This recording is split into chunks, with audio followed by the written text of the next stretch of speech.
So, welcome everybody. This is the first of 3 webinars that are going to be facilitated by the Workforce Development IPG. And so really we'll kick off with this one, which is about developing highly skilled youth workers for the young people of Wales. So first thing to if we go on to the next slide, for those of you who don't know me, I'm Jo Sims. I'm a member of the Youth Work Strategy Implementation Board, and I chair the Workforce Development IPG, with IPG standing for Implement Participation Group. So IPG, it's much easier to say. So just as a start off, really, just thought it was important to give an overview about what it is that the Workforce Development IPG does. So if we go to the next slide, so the Youth Work Board was established in September 2022, and it was established based on the work of the Interim Youth Work Board, which published its report Time to Deliver back in 2021. So the report contains a number of recommendations, and there are a number of key ones which underpin the work of the Workforce Development IPG.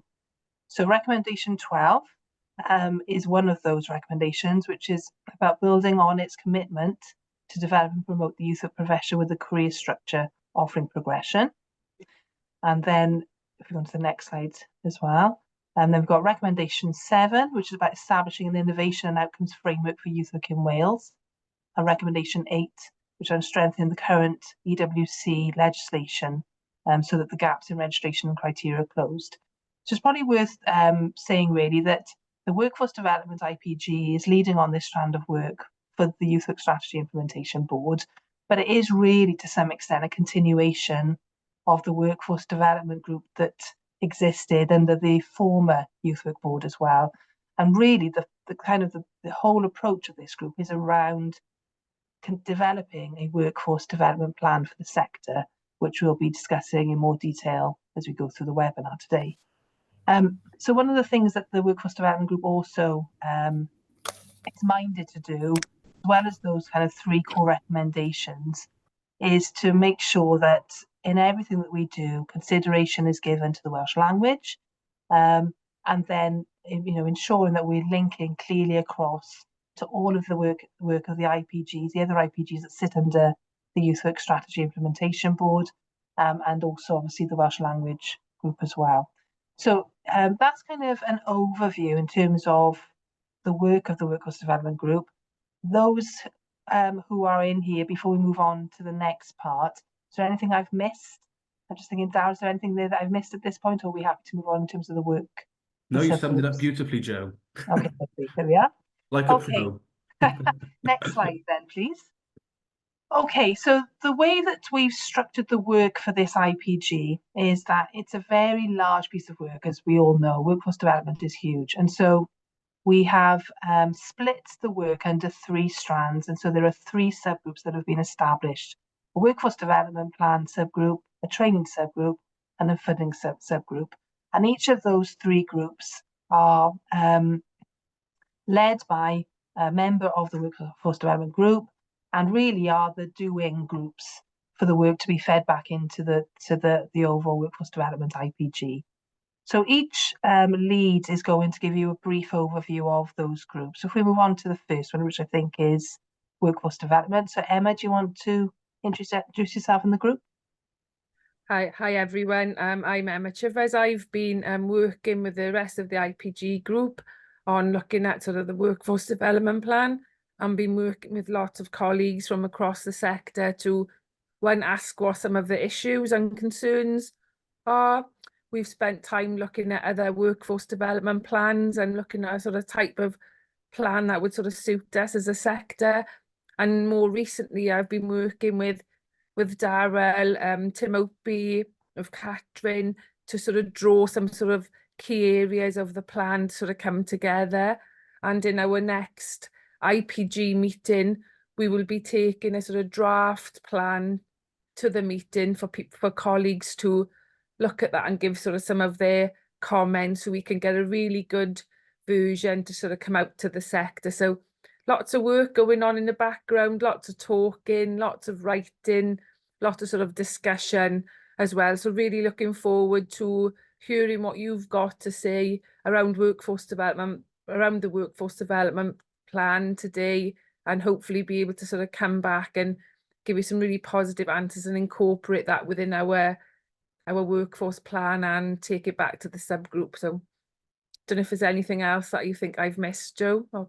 No, I think that was a really good quick overview. I think that was really helpful. Thanks, Emma. So the second group is the training subgroup. So Daryl, do you want to give your overview on that? Yeah. Good afternoon, everyone. I'm Daryl White. I'm the Workforce Development Officer for the youth work sector, based within ETS, which is hosted by Welsh Local Government Association. So yeah, the training subgroup feeds off the workforce development plan. So they're almost like a daisy chain effect. So you've got the workforce development plan, and with the objectives and outcomes from the workforce development plan, the training group then implements a training programme. And at the moment, as is in draft, what we have been doing is using the recommendations from Emma and other colleagues within Workforce Development IPG and ETS, been putting some emergency training into. You might have seen some qualifications being delivered, the youth work level 3 mainly, trying to upskill the workforce to get their youth support worker qualification. We've also plugged some high-end training as well to try and get people doing their CPD and professional learning. And that's in lieu at the moment of having the workforce development plan in action. So we've based it upon the conversations that we've had. So, and then ultimately it will happen then in the future. So you'd have the workforce development plan. We'd also have the training subgroup, and we'll develop a training program amongst other initiatives as well. And then it will sort of feed into the funding support subgroup then. But ultimately, what our position here as a subgroup is to look at the outcomes, cost everything up, and work on priority order as well. So in a couple of slides time, there's going to be some information about the skills and training audit. So I won't go too much in detail now, but a lot of our workload has been around the skills and training audit. The training subgroup have been vital in helping us design that as well, because previous ones was done very quite a long time ago. So ultimately what we're there to do is to basically use it as more of an implementation group. So that's pretty much the training subgroup now, and then it sort of feeds lovely into the fund and support group then. Nice and smooth, Daryl. I'm just just before Steve come in, I could just see a question in the chat from Helen. I think it's asking what time the breakout rooms start. They're going to start around about 1:45, Helen, if I've read that correctly in my mind. I can read Welsh a little bit, so just double checking. That is about 10 to 2, isn't it? Yeah. Steve? I'm here, but I can't see myself, which is probably a very good thing. Good afternoon, everybody. Sunny afternoon in Southeast Wales. I hope it's nice where you are. I'm chair of ETS Cymru Wales, Steve Drowley, my name. And between us, Jo and I try to chair the funding support subgroup. I say try to because funding is a slippery subject, isn't it? It's a really tricky one. It underpins everything, and sometimes it gets in the way of everything.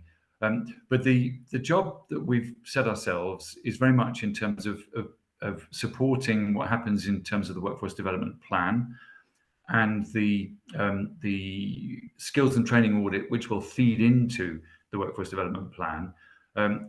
All of those need to be funded, and we are on the one hand trying to look at the amount of money that we have available to us, which Welsh Government's made available for workforce development this year, but also we're trying to look at how it could be funded in the future. So we have two roles, I suppose. One is helping Daryl with all the training that he and others are organising and supporting that through the funds that we've got available. But then what we're trying to do is think about how, following on from the funding, the future funding of youth work review, and in terms of our understanding and knowledge of other funding sources, come to a point where the workforce development plan will be properly funded. Now, you'll all be aware of the fact that at the moment the funding review is taking place and we're waiting for that to conclude. An important part of that clearly is workforce development. More immediately, we've been looking at what Darryl has been doing and what the training program has been. We have a kind of role in terms of advising and scrutinising what happens in relation to that. We'll also be looking at the budget, if you like, for this coming financial year that we've now started, obviously. We'll be looking at that at our next meeting. We'll also be thinking about the requests that come in relation to the funding that people need. And we're gathering information about what individuals need, what groups need, what organisations need, gathering information about what might be available from Welsh Government and other sources, and then trying to pull it all together. And that's, if you like, so we've come along behind in one sense. We follow on from the other two groups. Just in terms of the two bullet points that are on your screen there, training procurement obviously is an important part of what happens. And in the first year of funding available from Welsh Government, we've needed to move very quickly. In the second year, I think there will be a more formalised training procurement process. So we'll be looking again at that within the funding support group. I think I've said everything that needs to be said, Joe, but as joint chair of that group, would you like to add anything at this point? No, I think you've covered everything there, Steve. I think, yeah, I mean, ultimately, I suppose the main point, which you've already said, is that, you know, this year really is, we were dealing with the here and now, aren't we? But actually, a lot of the kind of the discussions are about preparing us for next year, and trying to have a bit more of a kind of structured approach to it, really being informed by lots of things, including the survey and things that Darryl will be speaking about in a bit more, really. But, you know, ultimately, we know there's not a lot of money out there, then, so we have to look at how we can do things in the best way, using the resources in the best way that we can, really. So it's trying to keep ourselves focused on that. Okay, so I'm just conscious we've got a little bit of time in terms of our timings on this. So before we move on, Darryl, to the next bit with you, have there been any questions that have come through so far, or are there any questions linked to what we have discussed so far in terms of the workforce development IPG and the three subgroups? There's one relating to funding, if that's okay. And it sort of leads us on. So this one is anonymous, probably for a good reason. So I'll just read this one out. So many people are struggling with paying tuition fees for HEI programs and settling for the youth support worker qualification. Is youth support qualification the standard now? So this is in relation to tuition fees and the level 3 certificate in youth work practice. So obviously that qualifies you to become a youth support worker, and obviously to register as a youth worker, you need to do the degree route or the postgraduate diploma and MA route if you've already got a degree. So that's what that was relating to. Thanks, Darryl. Steve, as chair of ETS, do you want to come in on a view on that? Yeah, happily, Joe. The first thing is that nothing has changed in relation to the importance of both professional youth work qualifications and youth support work qualifications. They are both recognised by the Joint Negotiating Committee for Youth and Community Work, the JNC. And it's quite clear from the criteria that go alongside it what those roles are. And the professional youth work qualification is the appropriate qualification for those who are leading, managing, directing youth work, and taking responsibility, if you like, for youth work programs in any setting. The youth support work qualification is, just to some extent, the clue is in the title, that it's supporting the youth work, the youth workers. But we also know that much of youth work in Wales is actually delivered by youth support workers and volunteers. Therefore, I really understand where the questioner is coming from, because we're now in a situation where a lot of roles that should be taken by professional youth workers are actually being taken by youth support workers. That doesn't mean to say that's the right thing. It's just what seems to be happening. And therefore, actually, what the questioners put their finger on is the absolute significance of funding for people undertaking professional youth work qualifications. If you're in a different profession, if you're in social work or aspects of teaching and so on, you can get bursaries, you can get funding for your qualification. You can't in youth work unless your employer supports you or unless you find a different source. That's one of the crucial things that the funding support group is looking at currently. And one of the things that we're really concerned about is equity between youth workers and other parts of the education system. So if other people within education can gain funding support, so should youth workers and youth support workers. So thank you for the question, whoever asked that question. We are deeply sympathetic to that position. We shouldn't find ourselves in a position where youth support workers are doing what youth workers should be doing, but we recognize the problem. So thank you for that. And if you'd like at some point to give us some more information around that in terms of how it works for you in your particular setting, one of the things that we're looking at our next meeting, which I think is on the 23rd of April, we're looking at specific examples of where people need funding in order to undertake training. So please do send us information about that. Send it to Daryl, send it to me, send it to Joe, whichever. Thank you, Steve. There's also more questions in relation, Joe, to the HI programs. If I can just sort of contextualise some of the many questions that we've received with regards to the HI programs, but basically is asking for an update on Wrexham University and University of South Wales Newport campus. Obviously, we've heard some information in the news about USW Newport. So I'm not sure who's best to answer that. It's probably Steve again. I think it's Steve again. Sorry, Steve.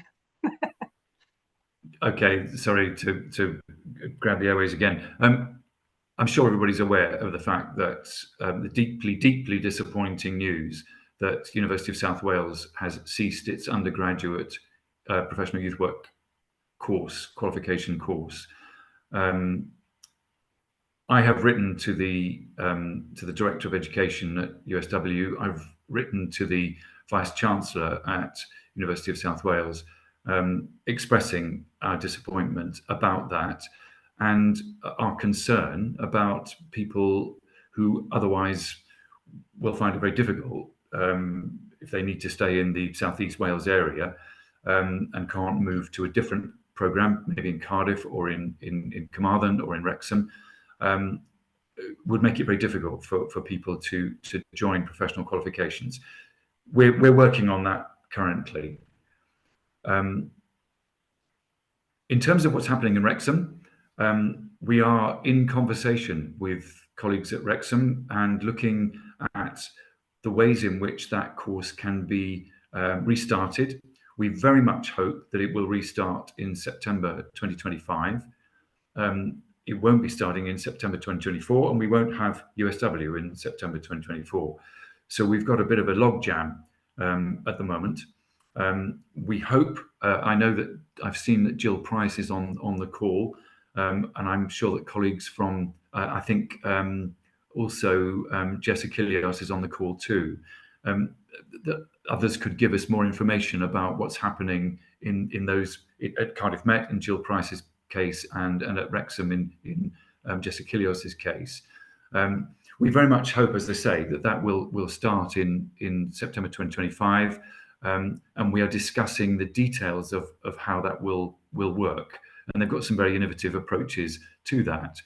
I should stress at the base of that any course that happens, whether it's in FE or HE, would have to conform to the guidelines, the ETS guidelines for endorsement. we're not opening floodgates in terms of how things are done. It'll be done according to the guidelines, and that's something which ETS will be discussing at its meeting on the 14th of May, is where things are in relation to Wrexham, what's happened in terms of USW, and whether there's any changes that might be required or ways in which we could, through the endorsement process, enable our colleagues to be able to provide professional youth work qualifications across Wales. Thanks, Steve. I think just because of time, I think rather than bringing in colleagues from Wrexham, so I think Jess and Hayley are here, and Jill, if you could post if there's anything you are able to update on, then please put it in the chat, and then there'll be time for discussions later as well when we have the Q&A panel later, and there's more time to have a discussion then around things. So we could pick some of that up then as well. Okay, I'll move us on then, I think. That was helpful though. So Daryl, you're going to take us through the next few slides, aren't you? Yeah, so well, I could talk for the next decade about the skills and training audit because it's been my life since September. So I'll try and keep to the allotted time. And I've got Joe on hand to maybe give me a prod if I'm talking too much. But there's going to be a poll that will pop up on your screen. So before we go any further, if we can have the poll that will pop up, it'll ask you a variety of questions. Once you're done, submit it, and it'll sort of base the next discussions on this. So something should have just popped up. It's in English and in Welsh. And what I've got on my screen is I can see how many people have answered so far. So the first one is, have you heard of the skills and training audit? So hopefully some of you have. Have you completed the individual version of the skills and training audit? In the emails, they might be called skills and training surveys, okay? Oh, so starting to populate now. Have you completed the organisation version of the skills and training audit? So what we'll do, we'll give a few seconds on that. How can we ensure this information reaches you long term? Sorry. So we'll give a couple of seconds on that. So at the moment, it's going up pretty quickly. 52% of you have done it. 53. I'm not going to say anymore because it's going pretty rapidly. But ultimately, I'm hoping this has sort of been in everyone's faces. But this would be a massive, massive telltale for me moving forward, as to who actually knows about it. But at the moment, some of the responses we're getting in is encouraging for me. So I'm going to end the poll in, I'm going to give you 10 extra seconds. Steve, you only have your poll in Welsh. I think the next line down is in English. So it reads in Welsh first, then there's a double slash, and then there's English version. There's a question, Daryl, asking, is there still time to complete the audit? Oh, just you wait. Good question. I'll come on to that. But the answer is yes. But I'll go through it a little bit later. So I'm going to end the poll now. So 5, 4, 3, 2, 1. End poll. So I believe now by pressing share results, you will also see the results, and hopefully I can still see them.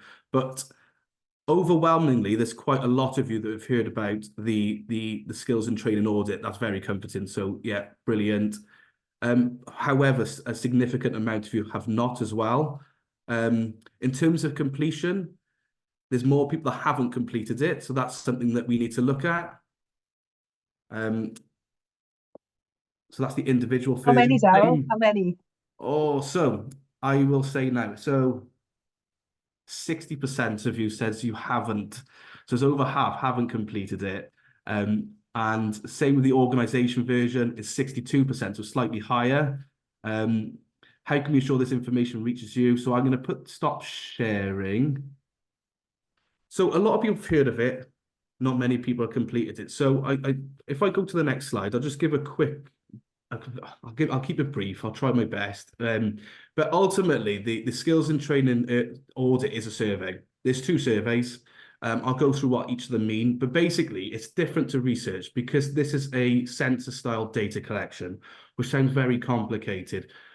We had a similar version. I'll say similar, broad terms, back in 2013, so over 10 years ago, there was a skills audit done then to the local authorities. And what we try to do as an IPG is to try and bridge the gap between the local authorities, the voluntary sector, and other organisations that offer youth work.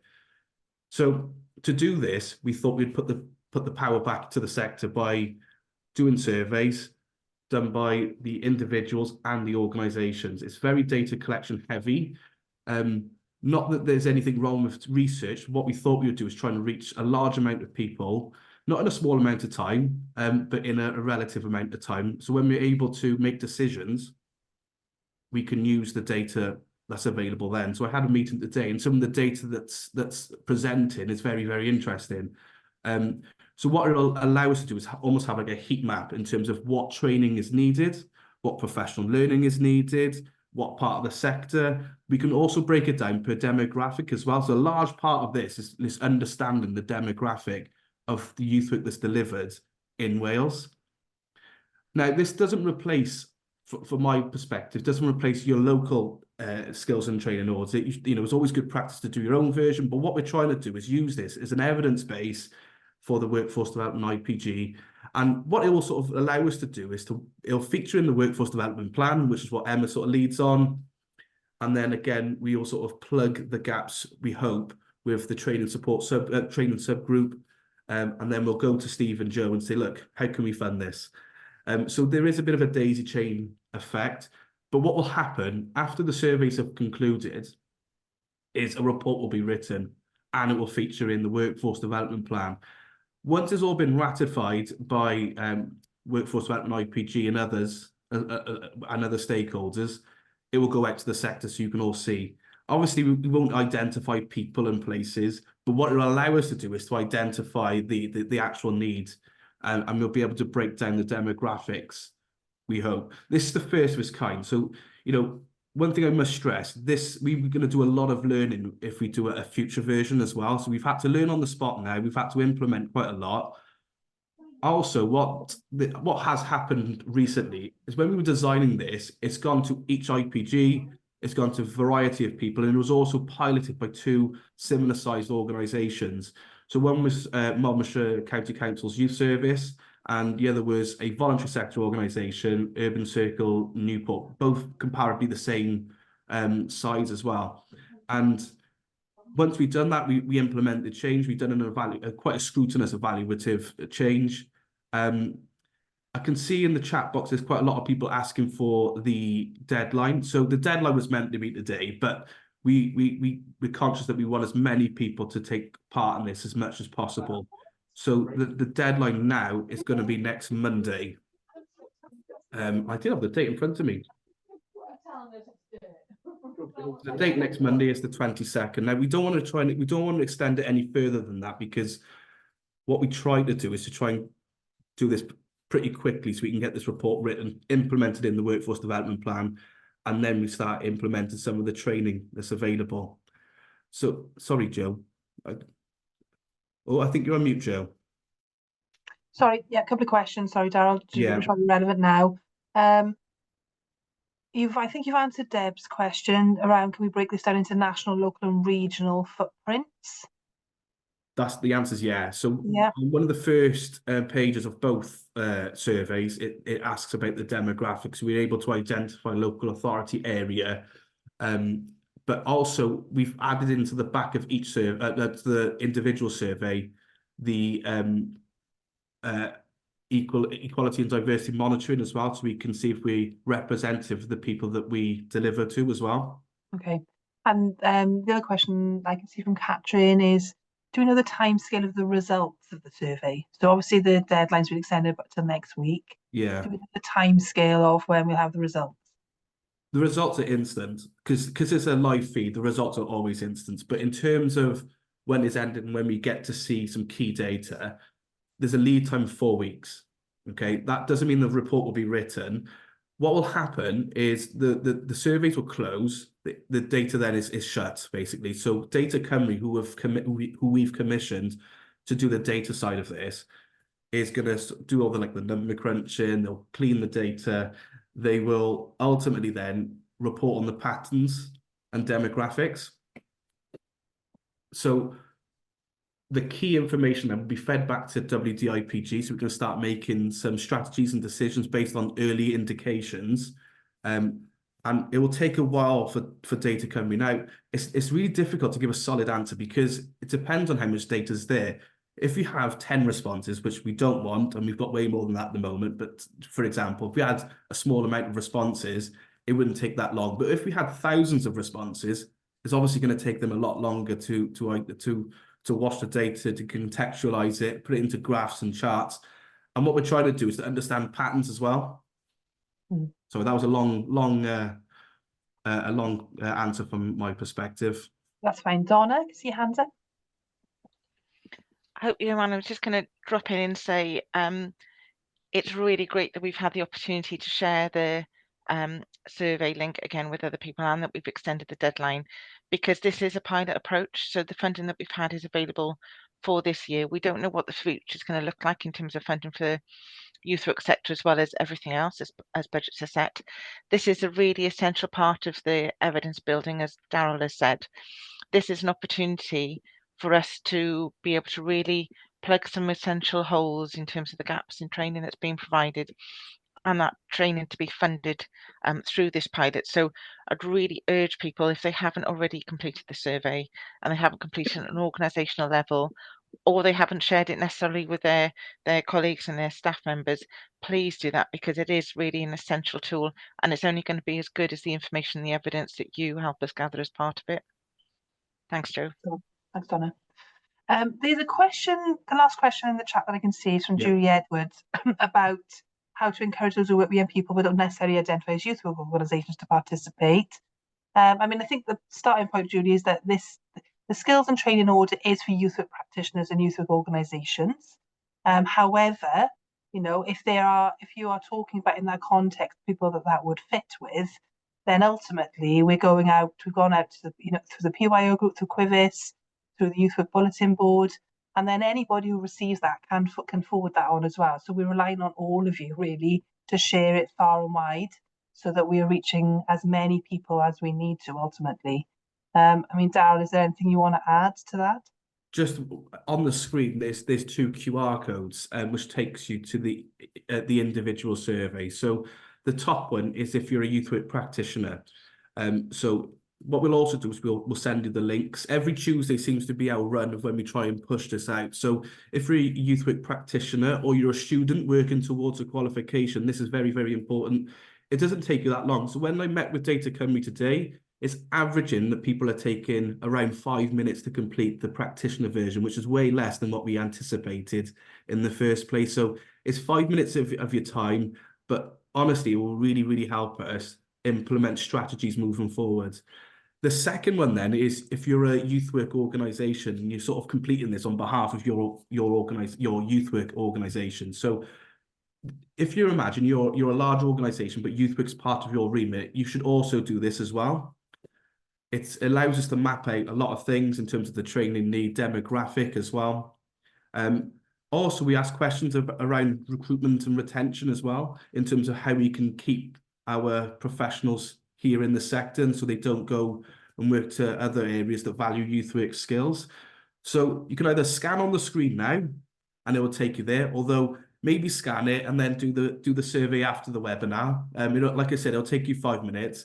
But if you're a youth work organisation, it does take a little bit longer than 5 minutes. So because we're asking for a little bit more data based on your staffing team, so yeah, please encourage other people to take part in this, share it as wide as possible. And I sort of a bit of a plea to principal youth officers as well, who probably know their areas really, really well. If you're listening to this, if you please can send this out to organisations in your area as well. They might have received it 3 or 4 times, but I think the more the merrier.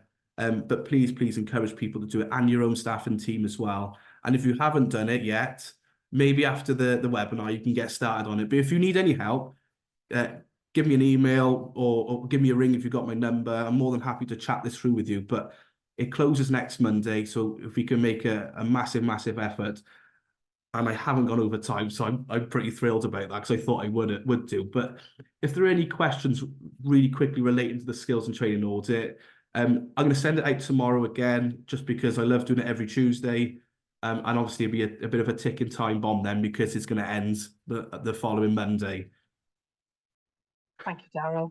I mean, just to re-emphasise what Daryl and Donna have said, really, that if you don't complete this, or if anybody doesn't complete it, and those issues aren't raised or any needs are not raised, then we won't know about them. Yeah. So, you know, this is the way to really flag what is needed. And, you know, we may make assumptions otherwise that things aren't needed if those things don't come in. So it's really important, really. Can I answer the question in the chat box, Joe? This one that Dale Luce, I imagine from Cardiff Youth Services asked, and it's a really good question. Is there a reason it's closing so early or quickly? It's actually, it was sent out 3 weeks ago. So yeah, that's the reason. In an ideal world, we could run this for a couple of weeks. But the longer this survey takes, the longer it'll take for us to do the report and implement the training program that's needed. I hope that answers your question, Dale. Yeah, because ultimately we need to be able to plan this year. We're already in this financial year, and we know what the funding that we have for this financial year. So ultimately, it's about trying to make sure it's informed by need, rather than us kind of going on assumptions or individual feedback. Okay, thank you for that, Daryl. Right then, so moving on, if we go to the next slide. So in a moment now, we're going to be breaking out into separate rooms. And when you go out, that will happen automatically, so you don't have to do anything. But once you get into your breakout room, you're going to have a lead in that group who's going to actually get you to think about these two questions. So question one is around recruitment and retention is affecting youth work across Wales. What do you think are the top priorities to address this? And then question two, are there any other issues or ideas from a workforce development perspective we should be aware of? So I think the lead in each room is Emma, Steve, Devan and Donna, I think. That's right, the 4 breakout rooms. Any issues, you'll remain in this room if you don't move. That's my understanding. If you don't go anywhere, you'll stay here, so then you'll get moved after. And when you get into your breakout room, then the leads will talk through with you this thing called Jamboard, which is all new and wonderful to me, but it'll be really good if it works. So enjoy. You have 20 minutes in your breakout room, and then we'll be brought back into the main room then after that. Okay. If I can, we've got about, how long? Well, we'll give ourselves about 10 minutes for this, I think, altogether. So if I can ask Group 1 first. Emma, are you Group 1 to feedback, if that's okay? And, yeah, hi Joe. Thank you. As you can see from our sort of Jamboard, people had lots and lots to say. So I'm not going to go through all of them, but just some of the key points really. But it was just really positive and a really worthwhile exercise. One of the first ones was around professional training and recruitment and university courses. Some of the comments were around could the sector be kept more informed, so more of an effective communication strategy when there were issues with courses being at risk of closing, so they feel that needs to be strengthened and improved. Talked about sort of celebrating youth work more and its achievements, particularly talking to young people and capturing their comments more, but most importantly having more of a sort of strategic plan, particularly around promotion, marketing and recruitment, and a strategy for the next sort of few years, just until if we are going to get a sort of national body. Lots of issues and concerns expressed around recruitment and retention, around the issues of inconsistent rates of pay, but also around roles and responsibility. They felt there was a lack of parity across quite a lot of organisations and particularly local authorities, with one local authority only insisting on having a level 3 qualification to be a manager, and those working within a professional range. So I think that's quite a significant issue that we can perhaps try and look at. And some questions really around promoting youth work. What have we done to not just promote jobs, but to promote careers, and Dorina from Educators Wales was there and has offered to come and speak to us around, and to anyone else really, on how their team can help sort of promote that. But there were concerns around sort of promoting that if we haven't got our sort of strategy and our strategic direction in regards to recruitment and retention. And the other one was around leadership and the importance of leaders, and how can we work together from a sort of pedagogical perspective with other professions for them to see the value of our work, but how can we incorporate some of their work within our profession. So the new curriculum was just one example that was sort of raised there, and then talked about Estin and current inspection framework and the role of leaders in sort of delivering leadership at the moment. So they were some of the key themes that came from our group, but as you can see, lots more comments on the Jamboard as well. I'm not sure if I've covered everything, or is there anything else that the group feel that I've missed? Sounds like it was a good discussion, Emma. It was very, very good, very helpful. All very, very apt and key to the work of the group ultimately, isn't it? You know, I think that's the point we need to make really, is that, I mean, we can have some of the discussions today, but ultimately this is going to inform the plan ultimately, isn't it? You know, and the areas that we need to focus on. So it's really good. Steve, were you group 2? Yeah, I was, Joe. We had loads, and I won't repeat the ones that are repetitions of Emma's group, except to say that there's a lot of concern that was expressed just now about rates of pay and people being able to afford training, issues around funding very much to the fore. Typically, the problem of supermarkets paying more than youth workers are receiving. That's something which has been around for a while, isn't it, in terms of our concerns? But it's still very much at the top of people's minds. The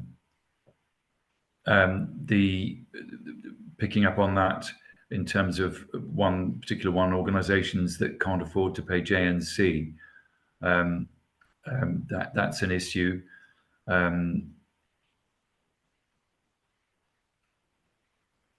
It's just lots around pay and conditions, I think, was the very significant part of it.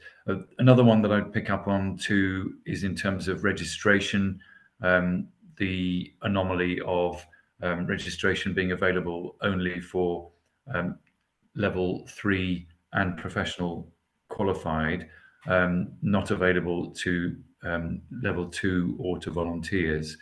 And also a concern expressed that some organisations don't seem to be registering their youth workers. I was pointing out that that's against the law. If people are qualified and are working in youth work at level 3 or a professional level, then they must be registered with EWC. That's what the law now says. I think I'll stop there on question 1. If we can move to question 2, any other things that we ought to know about? Interesting question at the top there. Can you be a youth worker if you're not qualified? You can certainly. It's a question. I'm not going to answer that question now, but it's a key question that's often asked, and a variation on that is that you can have people who are qualified but are not particularly good youth workers, and people who are not qualified who are good youth workers. That's a time-honoured problem. One of the things that was pointed out was the importance, therefore, of supervision. We did have a number of comments around supervision and the significance of that. I was pointing out that we've had some supervision training in the last round of training, and I'm sure we'll have more of that, and that it's a module that it's on all the higher education courses in terms of supervision. I don't think I want to go into more detail because there's more groups to talk, but we want to make sure that these are all gathered up and we can address these in IPG, WDIPG, and in ETS. Lovely, thanks, Steve. Thank you. Group 3, is that Donna? That's me. That felt like a really quick session, which didn't help when I was like, right, everybody back into the main session. So sorry for my group for kicking us back into the main room a little bit too quickly. We picked up on a lot of the same sort of things that were being covered in other parts of the group. Concerns about job security due to funding, short-term contracts, lack of J&C, terms and conditions not being paid enough.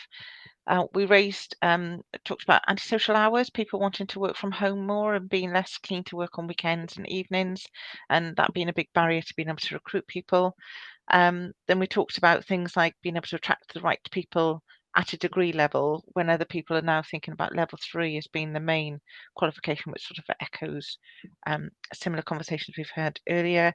And then we had quite a discussion both on the slide and on the next one around promotion of youth work as a qualification and everybody's role in terms of saying, you know, I am helping you. I am a youth worker helping you, and using the term youth work to get people to understand that what you do is youth work, what you do as organisations is youth work, to help promote it, but recognising that there's still a long way to go in terms of making people aware of the importance of youth work. And we've got a really good post in here that people can recognise that youth work can be a career and it does change lives, and we need to market that more effectively. So that was our first slide. And then on the second slide, quite a bit that's been covered already, talked about links with the new curriculum, talked about the issues with level 2 and 3 and some concern about the amount of work you have to do at those levels compared to other levels.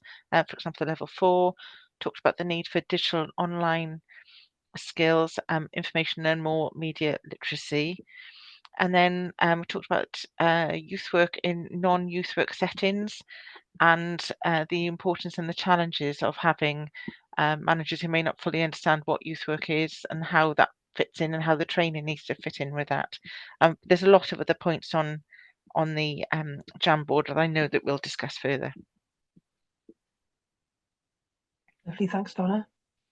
It's been a real good mix of things. Group 4, Dyfan. Diolch, Joe.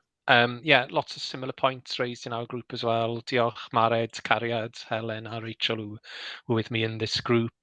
So I'll just touch on some of them really quickly.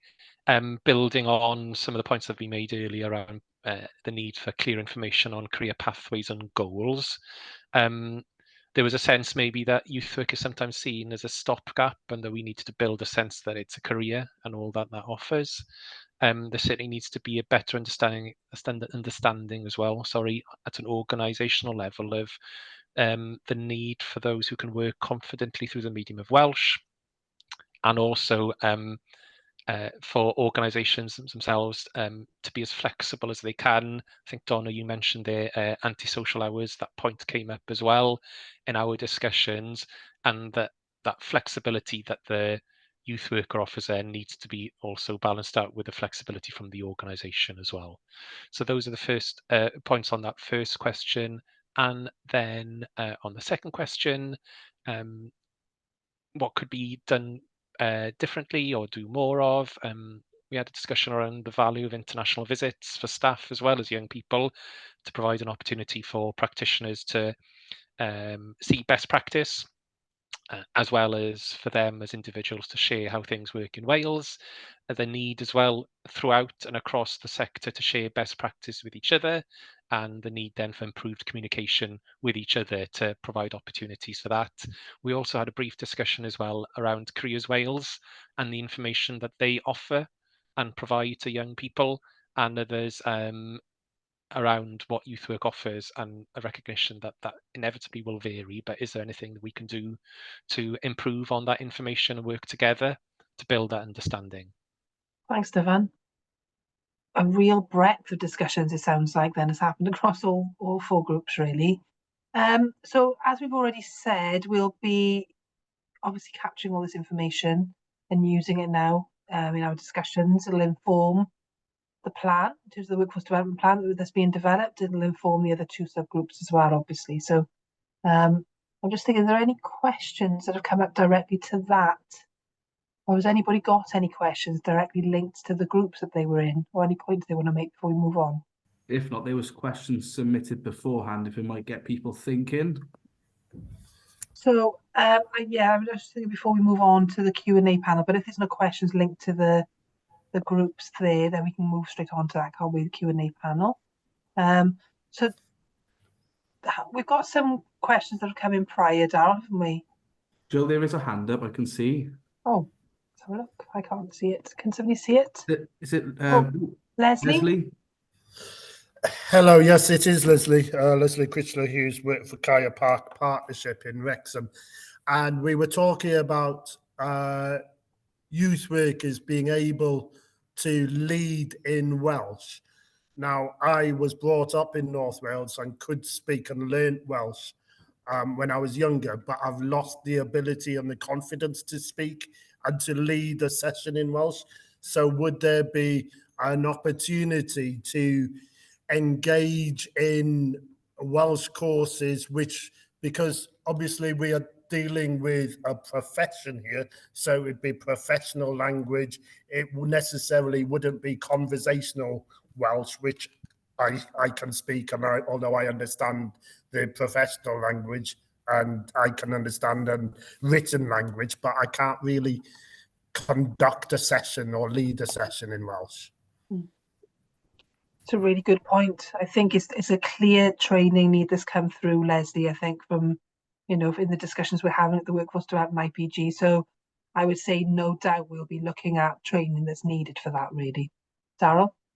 This is an opportunity to plug the skills of training audit again, because there's quite a lot of questions about the Welsh language and the confidence to be able to use that in a youth work setting. So if you haven't already done so, please reflect it in the skills and training audit if you complete the individual version, because that will give us a true picture across Wales, how many people can speak in Welsh, but then how many people can apply that in a youth work setting. So it would be really, really important. So it's really difficult because otherwise we're leading blind, but this is our evidence base to be able to sort of push that a little bit. So yeah, if you can help us do that, that'd be amazing. I'm afraid I've already filled that out, and I don't want to skew your responses by filling out another one. How would I go about? If you've already done it, the questions are the same. So I imagine you would have said the same to when you've done it previously. I don't think I was focusing on the Welsh language at that point because we hadn't had this discussion.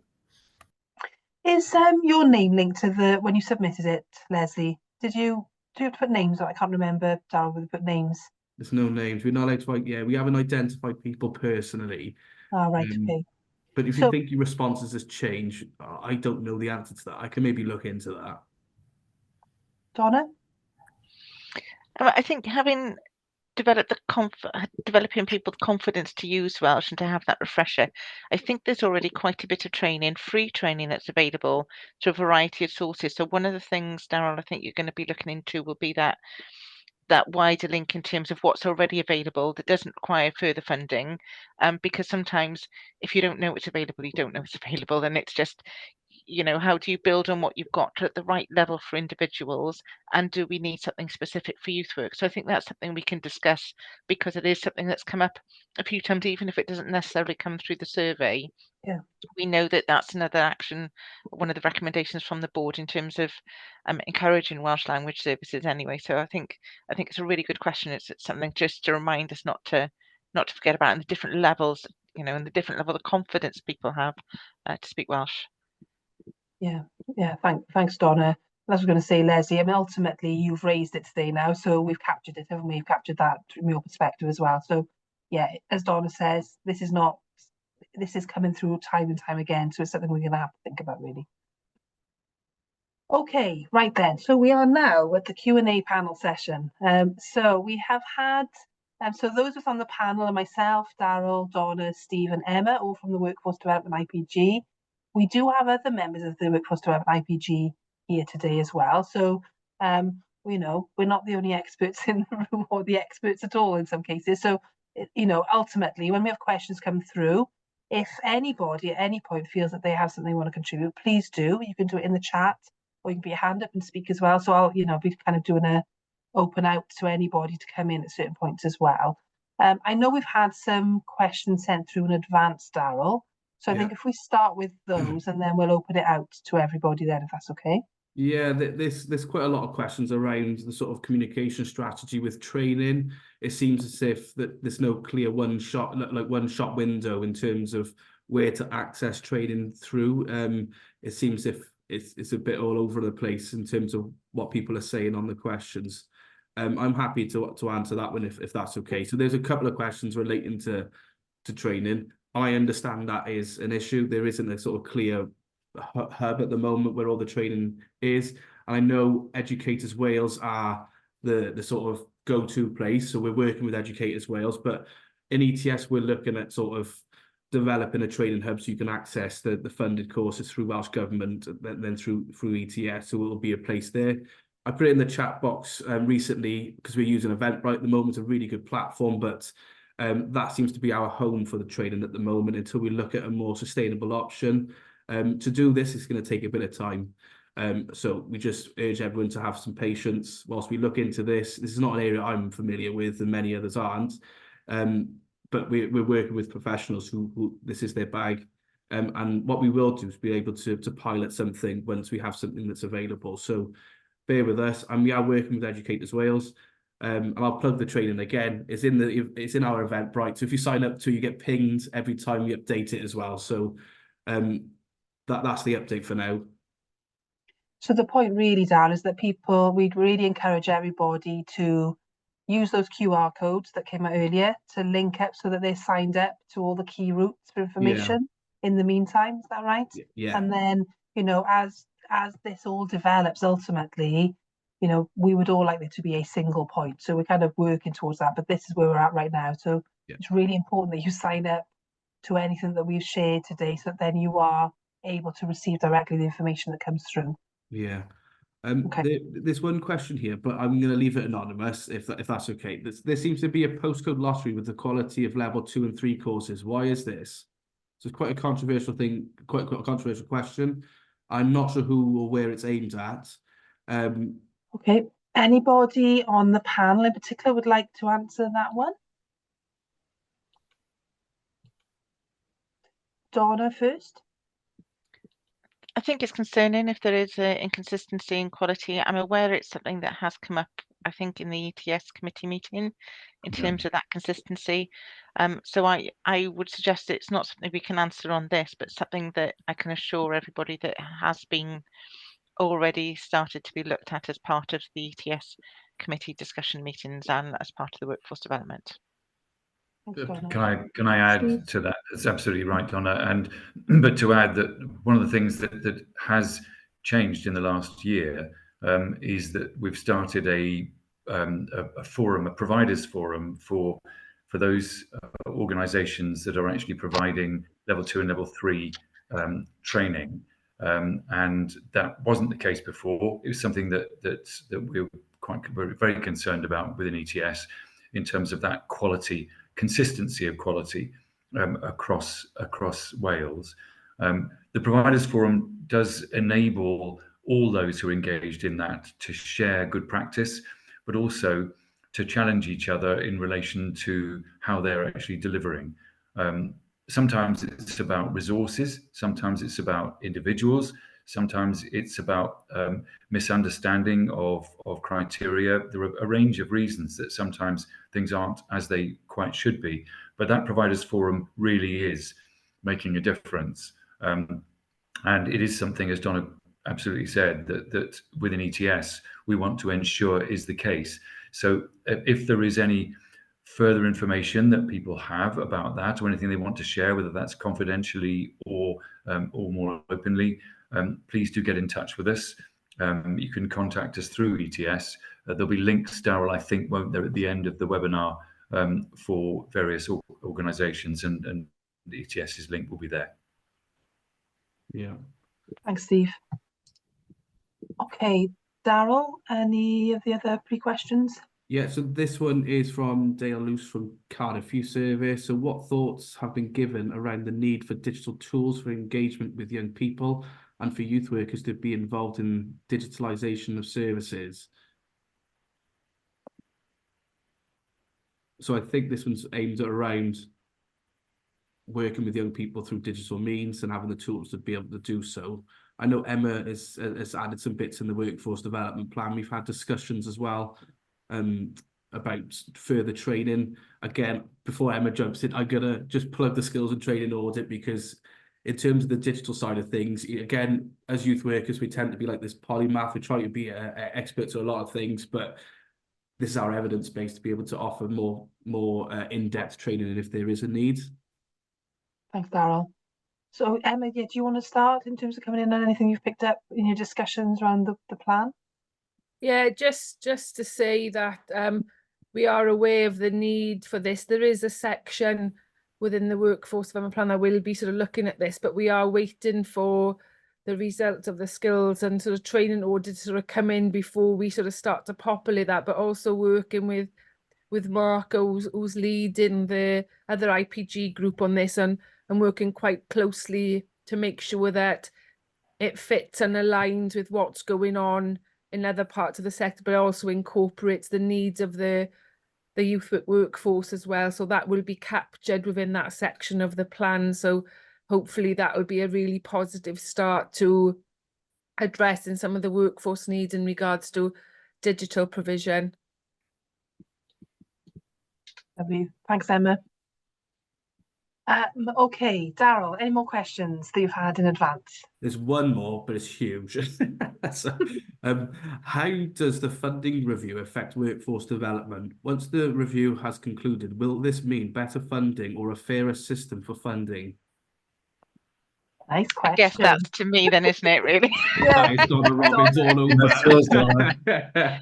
Is this the time? Wow. So the funding, obviously, we continue to work very closely with the funding review research team. We don't know what the funding review is going to tell us at this point. Phase 2 is about to be completed. So phase 2 took out the questions that we did as phase 1. What funding is available across the youth work sector? How is that funding spent? What is the governance structure within organisations, and how does that influence funding and services, and how are young people involved? And they were the 4 main areas that we looked at as part of the funding review, for those people who aren't aware. The phase 2 took it out to the rest of Wales after the original phase just covering 4 local authority areas. We will wait and see what comes back as a result of that. What I will say is it has to tie in with all the other activities we are currently underway. That recommendation is one of 14 and has very close links, obviously, with things around potential changes to the legislative footprint, the possible creation of a national body, development of Welsh language services. So there's a multitude of things that could well fit into any outcomes or recommendations from that. In addition to this phase, phase 3 will look at the cost benefit analysis. So how does youth work make an impact in terms of things like health, mental health, and other sectors, that sort of thing, and how does it benefit young people? So we've got a lot to learn. So that phase is due to be concluded at the end of July, and obviously we need time to think about what the report says, what the recommendations from those reports says, and how that will then fit into this work. We would expect it to start to lead to changes, but the changes that we will be making recommendations to the minister. Final decision, as always, will lie with the minister. You hopefully all know the new Cabinet Secretary Lynn Neagle's very, very supportive of youth work, but we are in very, very challenging financial situations across all UK budgets, as you know. So we'll wait and see. It will undoubtedly have an impact on how we think about things going forward, but we will try and work in the way that we've always worked, being open, being transparent, taking information through groups like the Workforce Development IPG. So as things are being considered, we'll share more when we're in a position to do that. That felt like a long-winded answer, but hopefully, just to say, it might do, we don't know yet. Thank you, Donna. In the chat box now, we've got people going, which is good. Yeah. I know there was one other question that came in prior about progression as well, wasn't there? Opportunities for youth with progression. There's one. There's 2 now. One related to apprenticeships, and another one. So this one, I'll do the progression one first. So, what is the IP doing to help with progression opportunities for youth work in Wales? And that's from Blaenorol. I mean, I'm happy to come in, and then Steve, you might want to come in after me, but I think ultimately that's the purpose of the work that we're doing, is to try and look at ultimately right now how things happen. Any opportunities as a professional youth worker or youth support worker are ad hoc. They depend on where you work, they depend on who you're employed by, depend on the funding. And unlike, for example, teaching, where you kind of come through a route of like, you know, a trainee teacher, then a qualified teacher status, and then you progress through, that doesn't exist at this point in time within Wales for youth work in Wales. So that is part of the focus, to look at what is it we need as a sector to really grow the workforce and to develop as a career. So that is a focus ultimately in terms of the group, and we need to come out in part with the workforce development plan, being really clear about what is our plan for that in terms of how we develop the sector, how do we develop opportunities. You know, we've in the last kind of workforce development group, which was underneath the youth work the interim youth work board, one of the things we looked at was examples of other sectors of how they do this.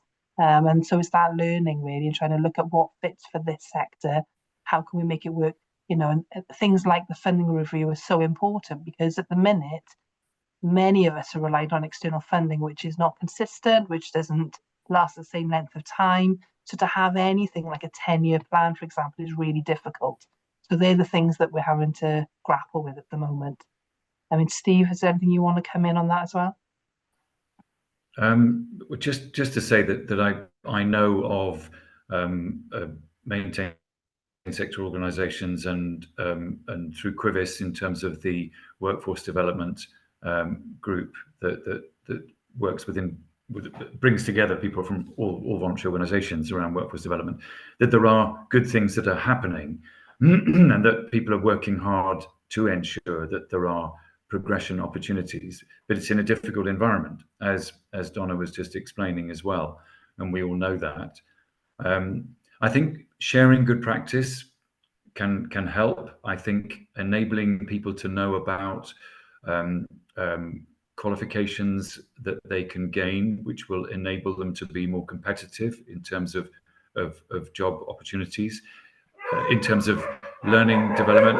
So I apologize about my spaniel does not understand that I am actually doing something which is going all around Wales. Shut up, Poppy. But yes, the people are working hard to ensure that there are. I was talking to somebody just earlier on about the way that they're developing a workforce development plan within their organisation. And they are waiting to hear Daryl in terms of what happens from the skills and training audit. They also want to know what's going to happen in terms of the workforce development plan. And I think some of these things are deeply connected, aren't they? That the plan will inform the qualifications will inform the readiness of our workforce to undertake youth work. And at the same time, we know that there's work taking place around funding. And just to stress that if people are wanting to undertake higher education qualification, it can be done without people having to fund it themselves initially. It can be done through a loan, and we know that those loans are not paid back in the first instance until people are earning at least 25 or 27 or 31,000 pounds. So in terms of us preparing ourselves, if you like, for the job market, there are ways that we can do that, but we need to be better at supporting each other in terms of doing that. And that's one of the things that WIPG is looking at. Thanks, Steve. And I know that before we go into the questions that come from the chat, Daryl, I know that the one question as well was about the apprenticeships. Donna, did you want to come in first? I was just going to say in relation to that last point, Deb Austin has posted, Deb Austin, member of the board and chair of one of the other IPGs looking at that strategic linkages with other sectors, said parity with education seems an important starting point. Also promotion of youth work leaders who may hold a significant wider portfolio of work, that sort of thing. So the sort of thing that I've been talking about when I go to meetings, internally, externally, this is youth work, this is what youth work does. this is why it's important to people as a sector, and just making sure that we're all making those links when we're talking to people. And if we're going to an event and we're going to something, you think, well, it's talking about educators, and maybe asking the question beforehand, can I just check that this is going to be relevant for youth work? Can I just check that that person is going to be talking about youth work? Trying to take that proactive stance so that the person that you might be going to listen to is aware that people in the audience are leaders from and educators from youth work sector as well. So that we've all got a bit of role. There's massive amount of work to do, but we've all got a little bit of role to play in that, I think, as well. Joe, can I just add something to that? Don has prompted me to think of something, which is to say that really good work has been taking place in better preparing leaders and managers within youth work in Wales. We've just completed, with Emma being very much at the fore of that, completed the third of the courses for leaders and managers in youth work in Wales. And we have much greater support than was the case previously through the National Academy of Educational Leadership. It's good to see also the support that we have within the Education Workforce Council. I know these are all organisations, and in a sense, it's not close to where people are actually working and the issues that people are facing. But there are ways in which progression is being promoted and people are being better prepared for taking on senior roles within youth work. There is at the moment where adverts are out for associates with the National Academy of Educational Learning, and I'm sure Emma would want to add something more on that. Thanks, Steve. Emma? Yeah, just briefly from me, in response to some of the comments from Deb Austin, some really positive comments there, Deb, and just wanted to say that I am due to meet with Joe soon to sort of talk about how we can capture some of the work that's going on in Blaenorol Gwent. We've got some good case studies on the Academy's website looking at professional learning in Torfaen and also within sort of Ceredigion. I've also got one currently being developed with Monmouthshire. But I am also working with a number of leaders to record some an overview of their leadership progression. So Rachel Simmons, Rachel's done a nice sort of video for us that's already on there. I'm meeting with Nick Head. So there's lots of opportunities there. So if any other leaders that are actually on you that would be willing to record a podcast for us, I know I'm coming up to Wrexham soon to sort of capture some of them.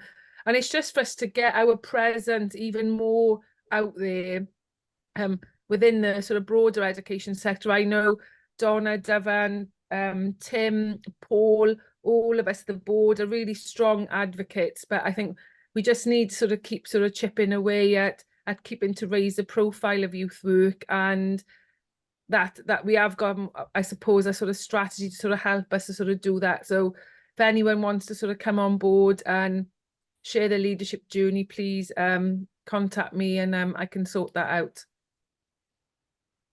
Lovely. Thanks, Emma. Right, I'm conscious of time. Tanya's given us a little prompt that we've got less than 10 minutes now. We've got 8 minutes. So we've got the apprenticeship question. We'll cover that. And then we quickly will go through some of the questions in the chat then as well. Before we'll leave just a couple of minutes at the end, don't we, before we finish off really as well. So what's the apprenticeship question, Daryl? Would it be possible to look at using the apprenticeship levy in Wales to fund professional youth work qualifications? That's from Matt Hayes, who is the senior manager within Flintshire Youth Service.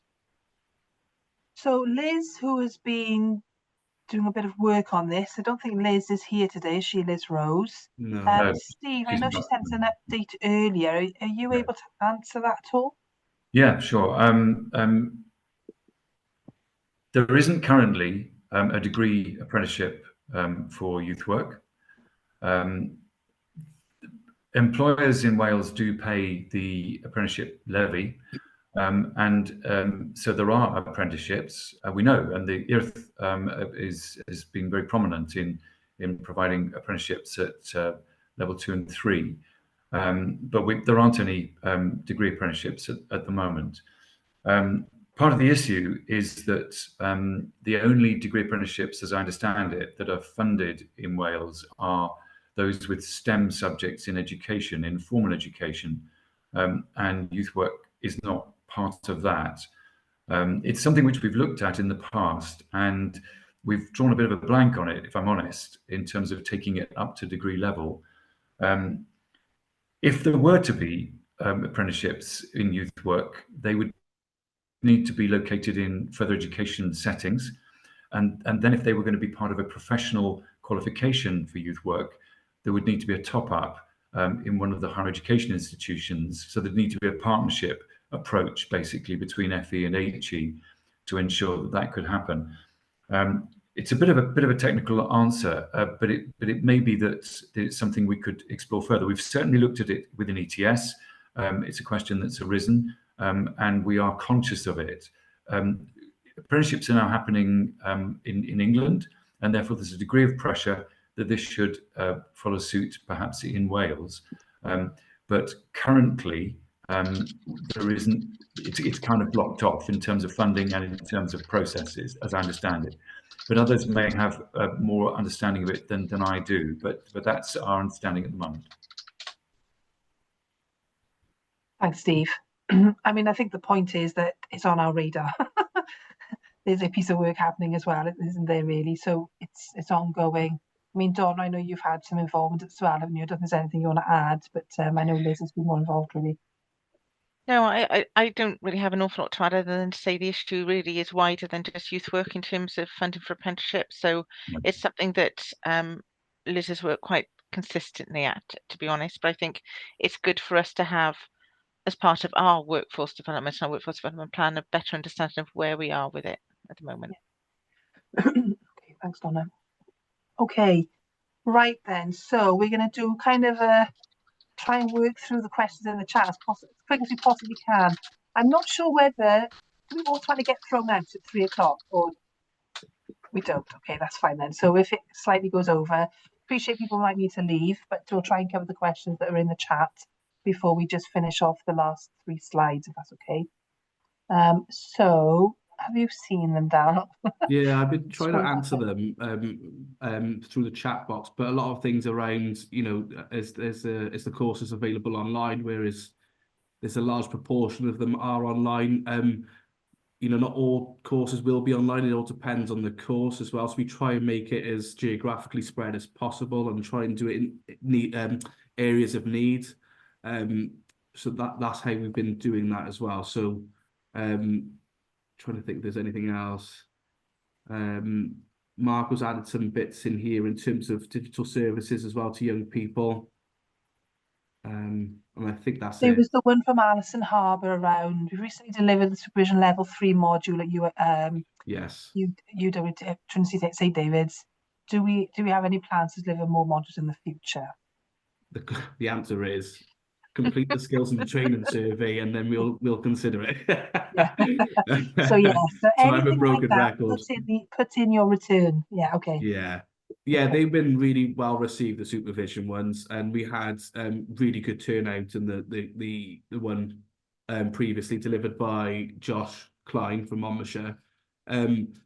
But again, we need the evidence base to be able to implement it. So, you know, we're sort of reluctant to put any more courses on at the moment until we're able to evidence that there is a specific need. So if it's in the skills and training audit, we're more likely to put that on as a priority. I hope that answers the question. Lovely. Can I add to that, Darryl, that just to emphasise that all the higher education courses have to have supervision as part of a module, either at level 5 or level 6. And also introduce it at level 4. So that's happening at higher education level in terms of supervision, but there's also what's been provided through yourself and through the training program. Thank you. Education is additional language, I think. Thank you. Yeah. Emma? You're on mute, Emma. I know Darryl is aware of this, but we have had some requests for level 7 supervision training as well. So again, we have asked people to put that on their organisational form, particularly for leaders and managers who are supervising more significant people who are in higher position, managerial positions. So that is, I think Daryl is looking at that. Thanks, Emma. Nick has put a question in around what work is being done to measure, evaluate the impact of training. Do you want me to answer that one? Yes, please. Ultimately, it goes back to evaluation forms at the end of each training. We try and sort of encourage trainers to do that. It's almost a prerequisite before they sign up for it. In terms of the impact, that's more of a longitudinal study in terms of what impact that has had. But initial indications we've asked in terms of whether they're able to apply the stuff that they've learned in practice. And so far, we've had some really, really good bits of feedback. The most recent one was the one that Josh delivered in West Wales, and that's the supervision one. And 100% of people on that course said they were able to use the information they received during that training course into practice. So that was encouraging. But yes, we do need to do more in terms of that longitudinal stuff, what has happened as a result of doing that training. Thanks, Daryl. Emma? Yeah, there's a really nice paper, Daryl, on the National Academy's website around professional learning and looking at how the impact of all professional learning is on children and young people. So I guess, you know, this is, I suppose, we are just sort of starting out here, looking at our plan, putting systems and processes in place, getting colleagues to look at that impact. I'm sure that we can work on how we sort of capture that, but I'll put a link to the paper now in the chat room. Thanks, Emma. Donna? The evaluation of courses and things like that for us is really important going forward, so we understand that we're delivering the right thing. As I said earlier, this is part of a pilot process. I think, though, I have to be honest and say one of the things that's been really disappointing for me is having people dropping out of courses at the last minute. So where there may have been a waiting list and where people haven't been able to contribute or join in the training, because it's free training, they have dropped out. So I think just as a bit of realization for us, actually, this is funded training. This is coming out of the public purse. And I think we need to really think about, are we delivering the right training? Is there demand? Is there evidence through the skills and training survey, which I'm sure you may have heard of once or twice already today, that we need to put these training courses on? Are we getting the right level of demand? You know, we're not putting on a course twice. It could have run once because people dropped out. So all of these things need to be thought about in terms of the whole kit and caboodle, really. So it's a really good question. Thank you, Donna. Okay, so I don't think there's been any more questions in the chat, so I will jump in here quick before there are, so that we get on to the last 3 slides so that people aren't running that late. So there are lots of ways for people to get involved after today. And so Daryl, do you want to just quickly take us through the different ways that people can get involved as a reminder, some things we already talked about earlier as well? Yeah, of course. So there's 2 specific groups that we've set up to enable us to talk directly to the field. So we've got a training officers forum, which is a little slightly misleading title, but it's those people who are responsible for delivering and organising training for their colleagues or staff. And that's been a really important one to share good practice, understand the issues that we're all presented with as well, but also to share initiatives as well. And you know, we've had examples where there's been multiple courses in the same geographical areas. We're trying our best to use this approach to share training in amongst organisations, so there's less time demand for organisations and also less money involvement as well. So that's been one of the successes we're hoping that it will continue. The practitioners forum is slightly different. It's practitioners who are operating on the ground, and it's a way of us reaching out to practitioners to better understand the workforce related needs, and it goes hand in hand with the skills and training audit as well. What we're really hoping is that that people use that to feed back to us as well on the success of programs that we put in, or initiatives or training training programs that we put in place. So they're the 2 sort of places. If you scan the code, it should take you to a form, but Pete Williams just said that the training officer forum link is shown as closed. I will fix that. I didn't realize it was shown as closed. I'll do that immediately after the training, after the webinar. So yeah, either scan it. I'll add the links in the chat box shortly after.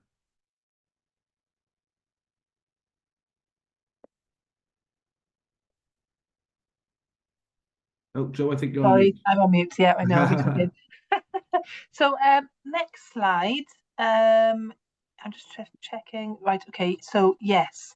Darryl, do you want to explain this one as well? Yeah. So ETS is trying to modernise. We're now on social media trying to reach out to people in multiple platforms, but we also have a mailing list as well. And I know as part of the skills and training audit, again, there's a section on there to sign up to this, but this is another way to join up to this, and you'll be able to hear updates on training, any sort of other webinars or important things relating to workforce development.